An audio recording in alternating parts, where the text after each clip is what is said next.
I am Helen Collins, a 29-year-old who works at the local library in an obscure small town. My life is characterized by simplicity, perhaps too simple for some, but it is uniquely mine. Being the quiet type, I've always found solace in the company of books rather than the clamor of the outside world. The library, an old and cozy building with creaky floors and weathered shelves, is my sanctuary. Despite its imperfections, it is perfect to me. Each day at 8 a.m., I open the library doors, turn on the lights, and savor the familiar scent of books. This routine, although repetitive, never loses its charm. My parents passed away when I was young, leaving me in the care of my grandmother. She was a kind soul who encouraged my love for reading and learning. However, she's no longer here, and I find myself alone in the world. No siblings, no close relatives, just me and my small world. "Good morning, Helen." Mr. Jenkins, a regular visitor, greets me as he strolls in. He's an elderly man who spends his days immersed in history books. I reciprocate the greeting with a smile and inform him of the new shipment of history books that arrived yesterday. The day unfolds with familiar faces coming and going. I assist a group of kids in finding books for their school project, recommend a romance novel to Mrs. Harrison, and guide Mr. Thompson to the science fiction section. It's a quiet life, but one that brings me comfort. Then, everything changes on the day Jack enters my life. He walks into the library looking for a book, but he doesn't fit the typical profile of a library visitor. His crisp suit and confident stride set him apart. "Can you help me find a book?" he asks, his voice smooth and inviting. "Of course. What are you looking for?" I reply, attempting to maintain composure. "It's a novel. The Great Gatsby, I believe," he says, and I lead him to the classics section. As I hand him the book, our hands brush briefly, sending a jolt through me. It's a simple touch, but it lingers in my mind. "Thank you, Helen," he says, reading my name tag.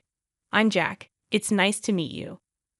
This brief encounter marks the beginning of a profound change, a love I thought would last a lifetime and a journey that would take me from the quiet life I knew into a world of chaos and betrayal. Little did I know that life doesn't come with a warning label, and sometimes we just have to learn the hard way. Following that first meeting, Jack becomes a frequent visitor to the library. Despite not appearing to be the reading type, he consistently seeks book recommendations and engages in conversations with me. One day, as I struggle with a box of newly arrived books, he offers to help, and our interactions grow longer with each visit. I discovered that Jack was involved in his family's real estate business, and he proved to be easy to talk to. For the first time in a while, it felt like someone was genuinely interested in me. Then, one day, he surprised me with an invitation. "Helen, would you like to have dinner with me tonight?" His eyes held a hopeful expression. Taken aback, I asked, "Like a date?" He smiled and confirmed, "Yes, like a date." Despite the unfamiliar territory, there was something about him that made me want to say yes.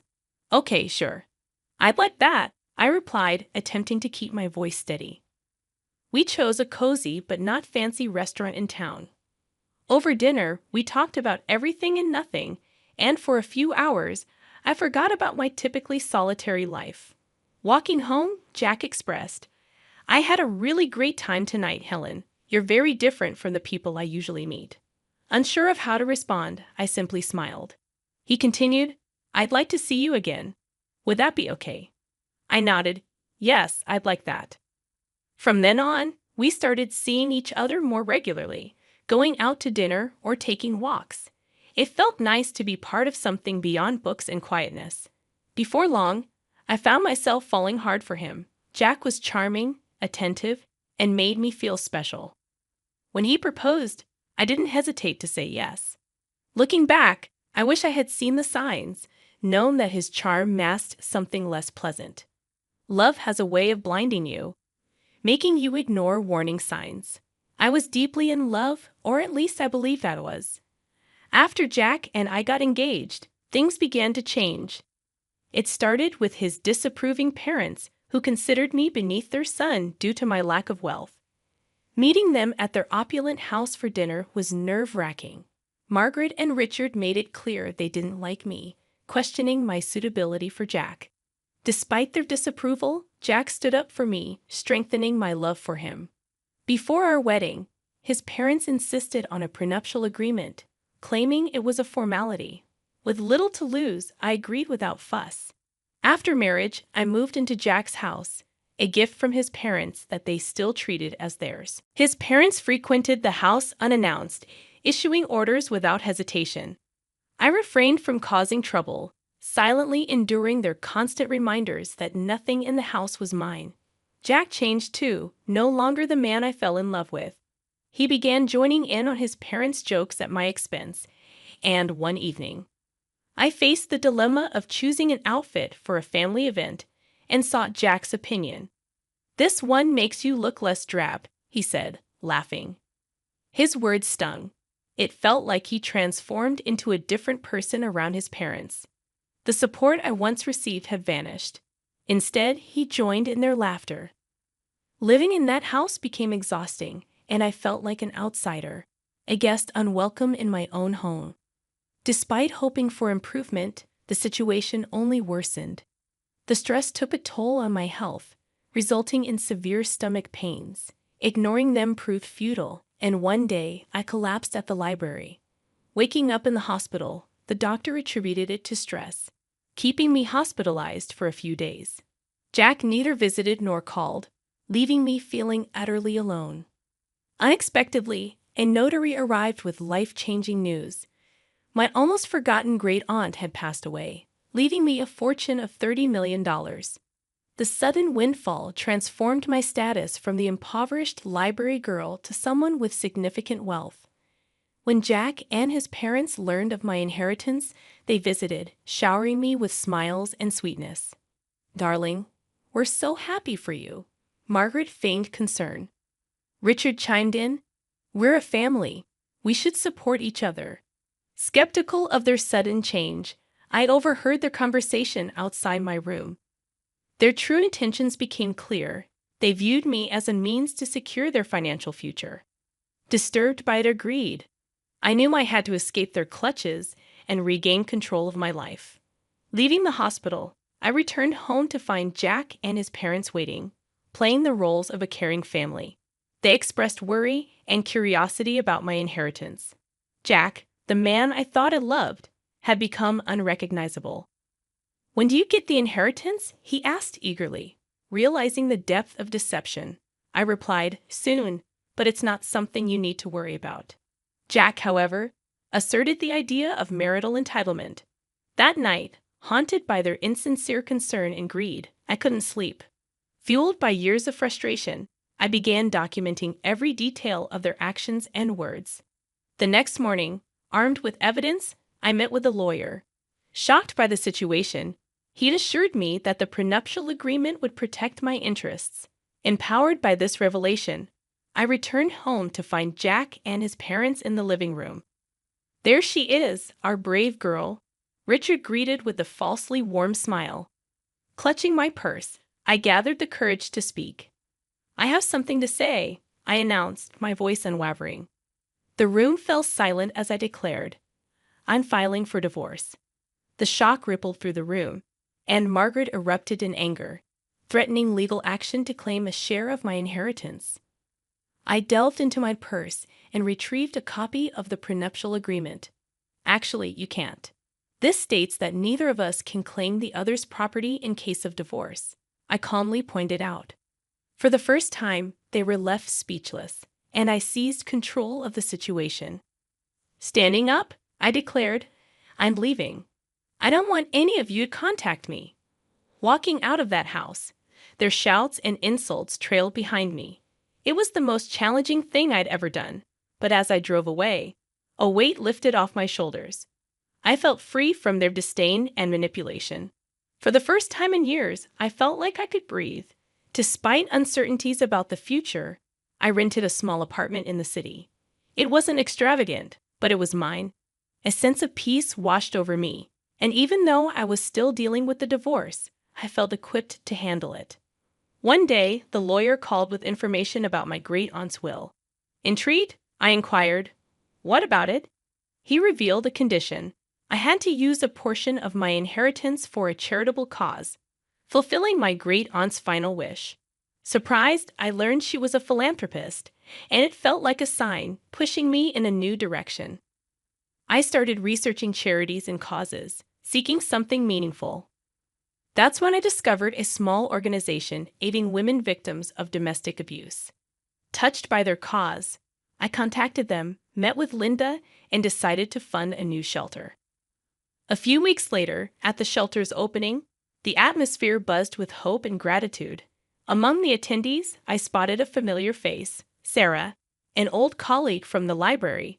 Reconnecting with her felt like pieces of my life falling back into place. The days blended together as I immersed myself in the rewarding work at the shelter, finding a new sense of purpose. Unexpectedly, my phone rang, displaying a number I hadn't seen in a while. Jack. With a mix of emotions but curious, I answered. "Hello, Jack." He urgently requested a meeting, claiming he made a huge mistake and wanted me back. Sitting across from him at a public coffee shop, he seemed different, defeated, and almost pitiful. "Helen, I made a huge mistake. I want you back. I've realized how much you mean to me," he confessed. Looking at him, I felt nothing but contempt. "Why now, Jack?"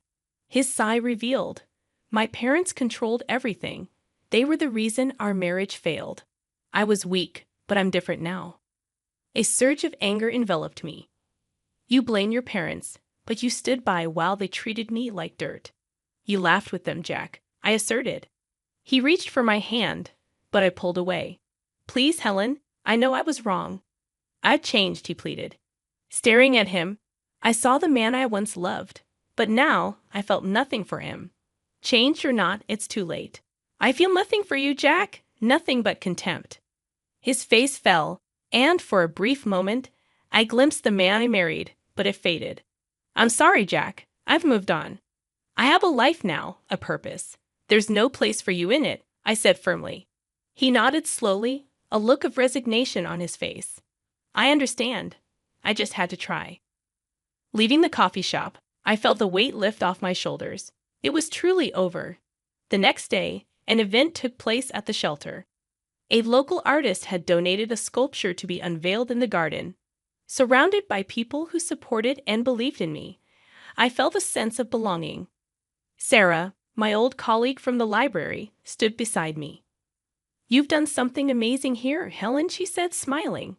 The artist revealed the sculpture, a figure of a woman reaching up to the sky, symbolizing hope, strength, and new beginnings. Applause filled the air, and for a moment, everything felt right in the world. Linda, the woman who had helped me, approached. "Helen, this is just the beginning. There's so much more we can do." Looking around at hopeful faces, I knew she was right. This was my new beginning, and I was ready to embrace it fully. My new life was busy and fulfilling. Each day at the shelter brought new challenges and rewards. My confidence grew, and for the first time in years, I felt in control of my destiny.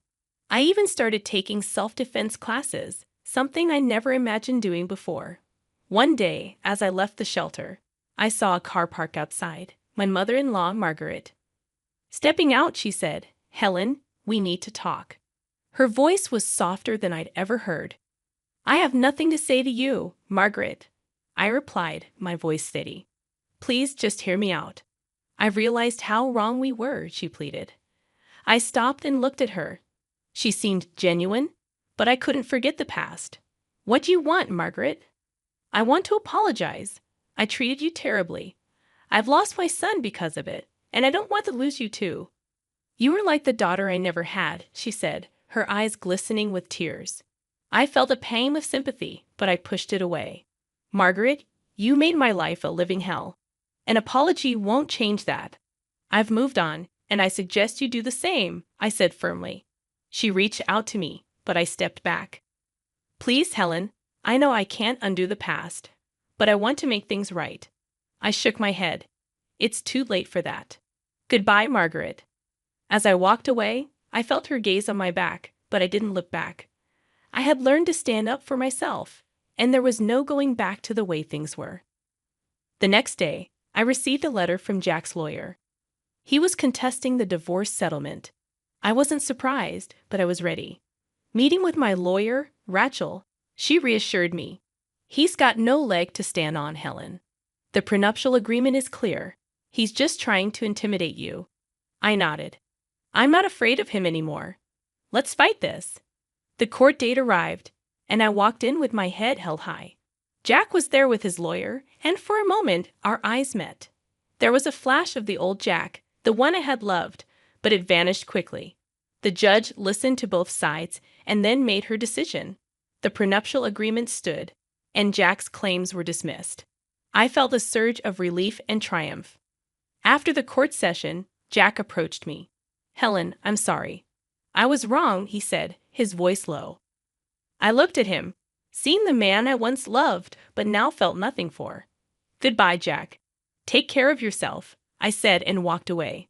As I left the courtroom, I felt a sense of closure. That chapter of my life was finally over, and a new one was just beginning. At the shelter, we were planning a fundraiser, and it was taking all my attention. The support from the community was overwhelming, and I felt a deep sense of gratitude.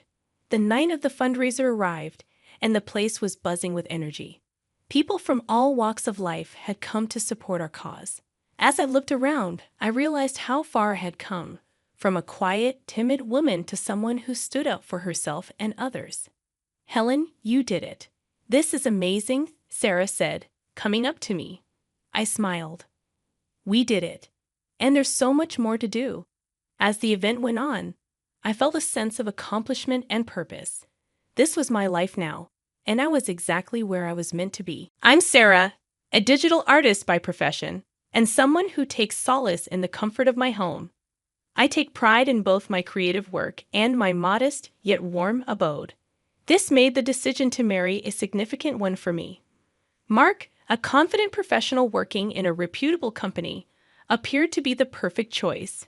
Charming, intelligent, and hailing from a respectable family.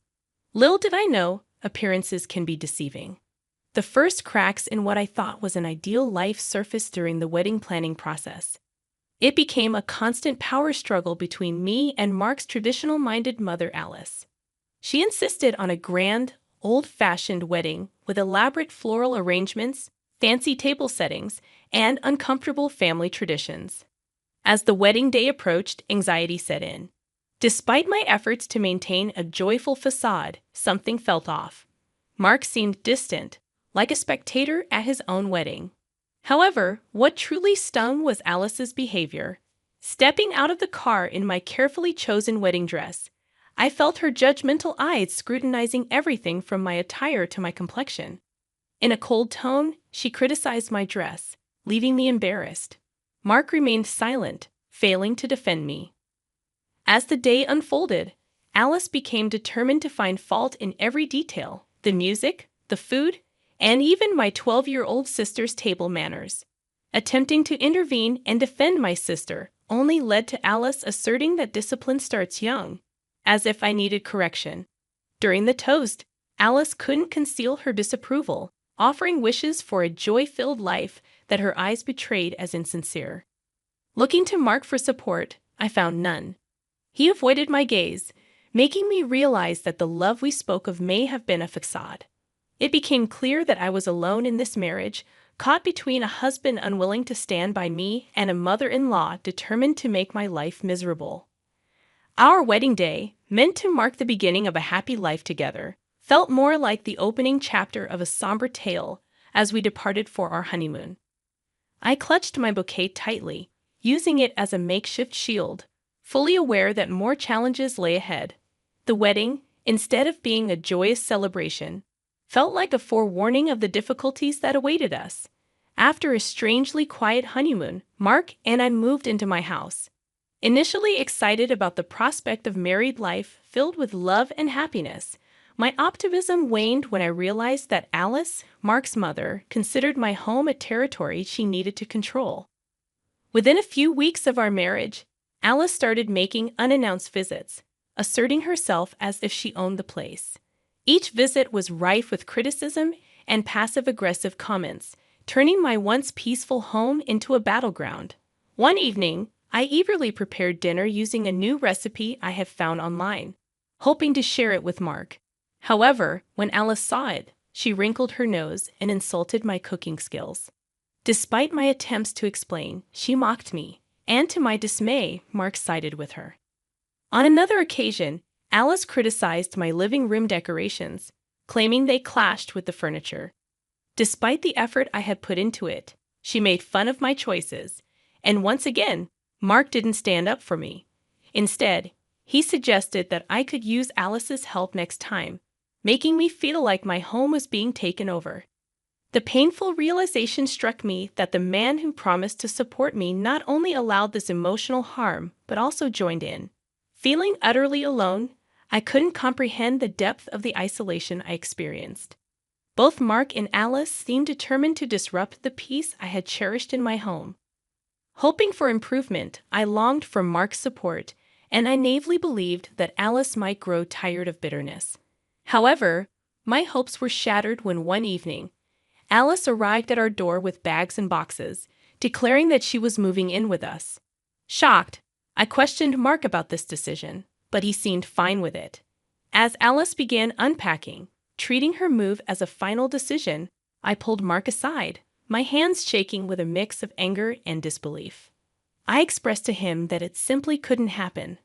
Our marriage was already strained, and Alice moving in would only exacerbate the situation. Mark sided with his mother, insisting that we needed to adjust to her presence. Frustrated, I questioned when he would adjust for me and stand up for our home and marriage. Mark avoided my gaze, claiming it would be rude to ask her to leave, and so, Alice moved in, plunging me deeper into my nightmare.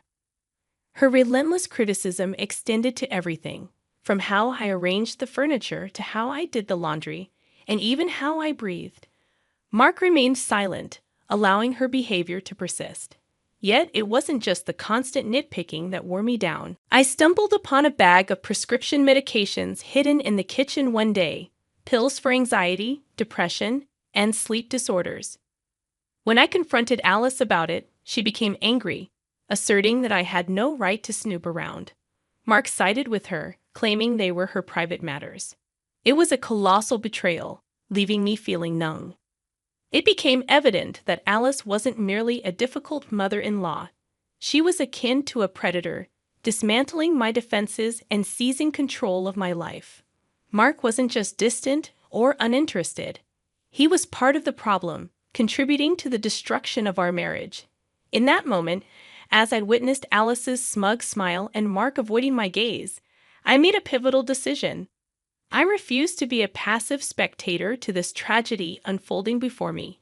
It was time to take charge of my life, even if it meant distancing myself from those who were supposed to be my family. However, fate had another surprise in store for me, pushing me to finally put an end to the act my life had become. After Alice unexpectedly moved into my home, my life transformed into a never-ending nightmare. She scrutinized my every move, critiqued me for the smallest things, and her presence loomed over me like a dark cloud. Personal attacks became the norm, insulting my love, looks, intelligence, and even questioning my abilities as a spouse. One evening in the living room, Alice launched an attack on my career, or what she perceived as a lack thereof. According to her, a good wife should have a job, and she doubted I could do anything worthwhile. I defended myself, asserting that I did indeed have a job, and my income played a crucial role in our household. However, Alice remained unconvinced, questioning why we resided in my modest house instead of a grander one that reflected her son's dignity.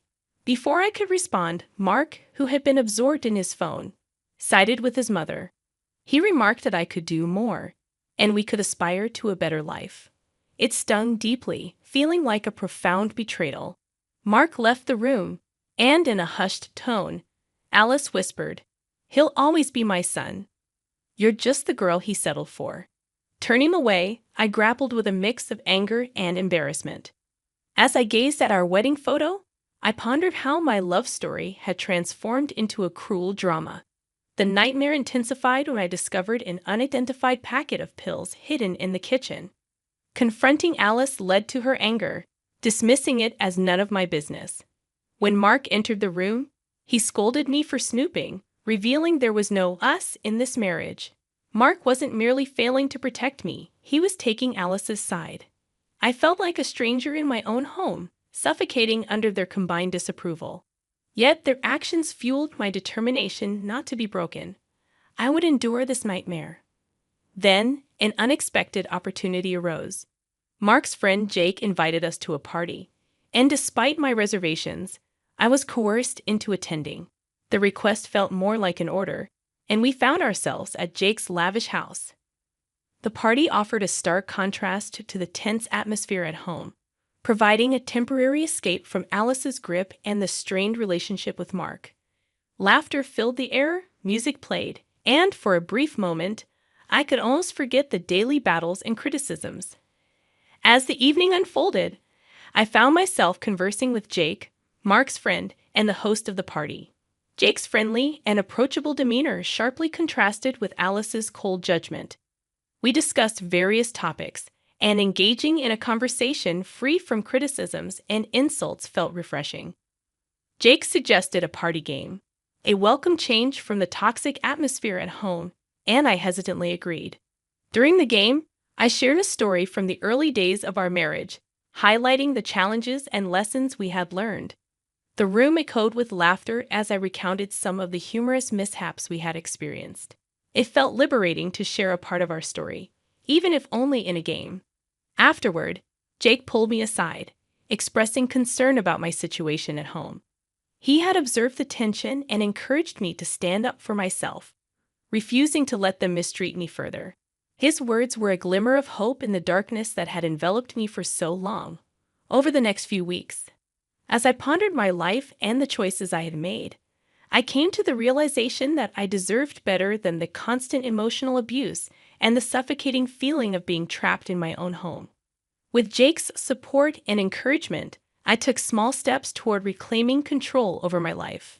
I began attending therapy sessions to build my self-esteem and develop strategies for navigating the toxic dynamics in my marriage.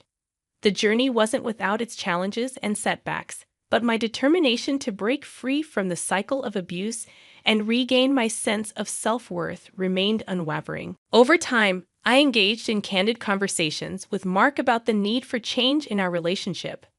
It was a difficult process, but he gradually recognized the toll that Alice's presence and his own indifference had taken on our marriage. Together, we started setting boundaries and actively worked on improving our communication. The path to reclaiming my life was challenging, but it was a journey I was resolute in pursuing. With the support of friends like Jake and newfound determination, I began rebuilding my self-confidence and finding my voice.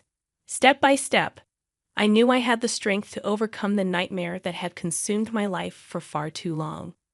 During the first half hour of the party, everything seemed okay.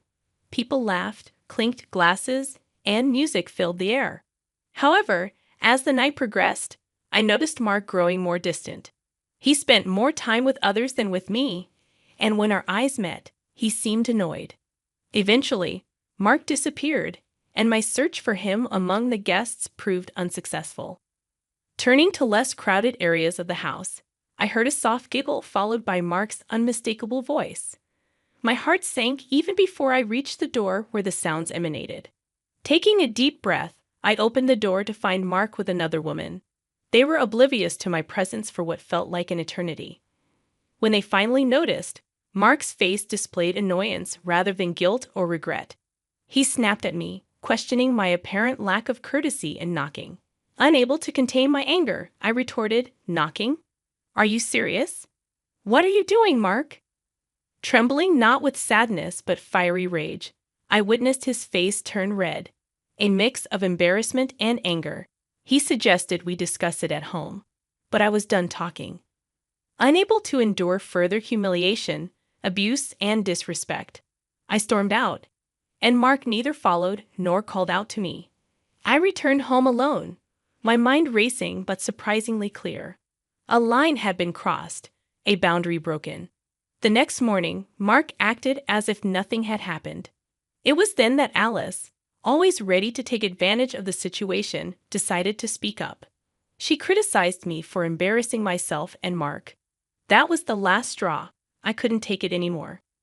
Embarrassment. You have the audacity to talk to me about embarrassment after everything you and your son have done. I shot back at her, fueled by months of anger and frustration. Alice threatened to call the police, but I didn't back down. Go ahead, I said as I dialed my own number into the phone. They might be interested in the package in the kitchen cupboard. Mark looked puzzled, then alarmed. But before he could say anything, the doorbell rang. As I opened the door for the police officers, a strange calm washed over me. It was as if all the chaos and pain had led to this moment of clarity. My nightmare was about to end, and theirs was about to begin. The police officers were professional but puzzled. They said they received a call about a disturbance, and I confirmed it, leading them to the kitchen cupboard. Inside, I showed them the packet of pills. Mark panicked and asked his mother what she had done. The officers turned to Alice. "Ma'am, you'll need to come with us," one of them said. Alice stammered, saying the pills weren't hers, but the officer insisted she come. She shot me a look filled with rage as they took her away in handcuffs. I looked at Mark, who appeared to be on the verge of falling apart. "Is this what you wanted, Sarah? To break up this family?" he asked. I couldn't believe it. "Destroy this family?" I repeated, surprised. "Mark, you and your mom ruined this family long before today. You cheated on me, belittled me, and let your mom mistreat me in my own home. The damage was your doing, not mine." He stared at me, his eyes narrowing. "So what now? Do you want a divorce?" he asked. I replied firmly, "For the first time, Mark, it's not about what you or your mom want. It's about what I deserve, and yes, I deserve better than this fake marriage." Within weeks, we started divorce proceedings. It wasn't easy, but it was necessary. During the trial, both Mark and Alice faced consequences. Mark was revealed as someone who enabled his mom's behavior, and Alice received a 5-year prison sentence for having illegal substances. Sitting in the courtroom, I felt a mix of emotions. Victory, yes, but also a deep sadness for what our family could have been. Mark avoided my gaze, and I realized the man I had married was a stranger. But I was finally free. Leaving the courtroom, I walked into the sunlight and understood that this was not just an ending but also a new beginning. In the years that followed, I focused on rediscovering myself and healing. Though the scars remained, they reminded me of my own strength, resilience, and self-worth. The nightmare was over, and the lessons I learned would stay with me for life. I had faced the worst and survived, emerging as a woman who would never again settle for anything less than what she deserved.